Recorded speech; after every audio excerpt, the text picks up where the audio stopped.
In the traditional world, growth is painful. If you want to serve twice as many customers, you need twice as many employees. Complexity kills efficiency. This is the diminishing returns trap. But digital unicorns play by a different set of physics. Look at Ant Financial. They serve over 1 billion users with a tiny fraction of the staff of a traditional bank. How? By removing humans from the critical path. They pioneered the 3-10 model, 3 minutes to apply, 1 second to approve, and human intervention. Pure algorithmic execution. This isn't just about banks. Look at OPIE. ChatGPT reached 100 million users in 2 months. No traditional firm could survive that scaling speed. This is the power of the digital operating model.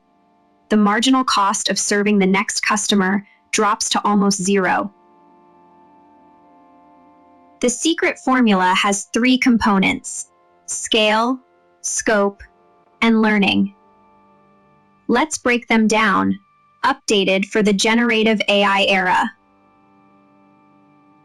These are the levers that separate the trillion-dollar giants from the bankrupt legacy firms. First, scale. Traditional scale means more factories. Digital scale means more data. The more users you have, the cheaper it gets to serve them. Netflix doesn't need to build a new cinema for every subscriber. They just spin up a new server instance. That is infinite leverage. Second is scope. This is where it gets interesting. Once you have the users, you can offer them anything. Amazon started with books. Now they run the internet. Because the digital foundation is modular. You can plug in new businesses like Lego blocks.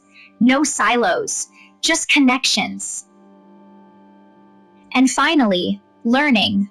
This is where the book needs an update. Before, learning meant predicting what you want. Now, it means generating it. Every interaction trains the model. Midjourney gets better with every image generated. Tesla gets smarter with every mile driven. But here is the warning. Peloton had the digital model, but they got stuck in the hardware trap. They couldn't scale the bikes as fast as the software. If your digital growth depends on physical atoms, you are still vulnerable. The ultimate unicorn is pure bits. So, the formula remains, but the stakes are higher. To be a unicorn today, you must automate the core. Humans should design the machine, not be the machine. Move your people to the edge. Let the AI factory run the center. That is how you break the ceiling. But how do you actually build this machine?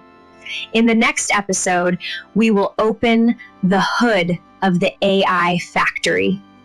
See you there. Don't forget to subscribe.